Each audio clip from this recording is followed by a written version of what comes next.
Salut à tous, c'est Chris de GHL France. Dans cette vidéo, je vais vous parler des liens personnalisés dans le menu GHL. Comment créer un menu sur mesure pour vos clients. Allez, c'est parti!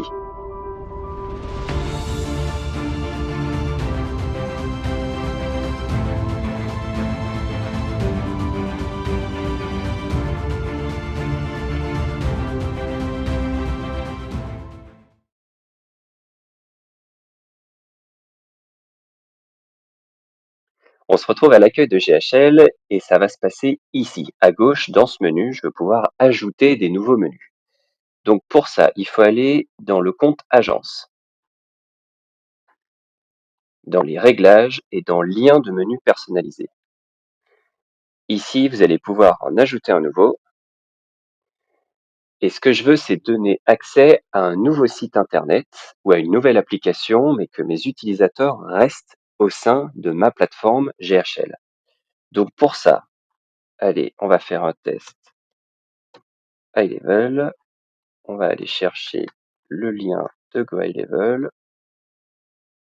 Ici, on peut choisir quel compte aura accès à notre lien. Donc moi, je veux uniquement un compte bien spécifique. Ensuite, on va choisir la manière dont on va afficher le nouveau site ou l'application. Donc moi, je veux iframe, c'est-à-dire que mes utilisateurs restent dans GHL, mais auront accès à un autre site à l'intérieur de ma plateforme. Et ici, on choisira une icône qui apparaîtra dans le menu. Allez, on va prendre celui-ci, Save. On va retourner dans notre compte. On voit maintenant mon lien de menu personnalisé High Level et si je clique dessus, je reste toujours dans la plateforme et j'ai accès à un nouveau site. Pour des raisons de sécurité, certains sites internet vous bloquent l'accès, donc vous ne pourrez pas utiliser cette technique d'iframe. C'est d'ailleurs le cas pour Google Drive, c'est dommage. Mais si vous avez besoin de l'intégrer tout de même dans votre menu, je vais vous montrer, on va pouvoir utiliser l'autre technique et au lieu d'utiliser un iframe, on va les renvoyer vers Google Drive directement.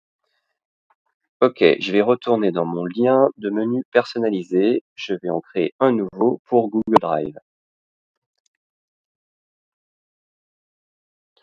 Je vais récupérer le menu partagé. Donc là, je suis dans mon Drive, c'est ici, partager. Et là, vous pouvez choisir à qui vous partagez votre dossier. Donc là, je vais le partager à tous ceux qui ont le lien. On va copier le lien. Ok. Là, on va mettre l'icône de Google Drive directement. J'ai choisi le compte sur lequel je veux afficher ce lien et ici, au lieu de le mettre en iframe, on va l'ouvrir dans un nouvel onglet, Save. Et quand je retourne sur mon compte, j'ai maintenant encore un autre lien qui vient d'apparaître, Google Drive, et qui va m'amener directement dans le dossier, mais qui me fait quitter GHL. Donc c'est un peu dommage.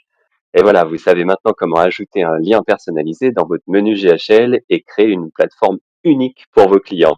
Allez, à bientôt sur GHL France.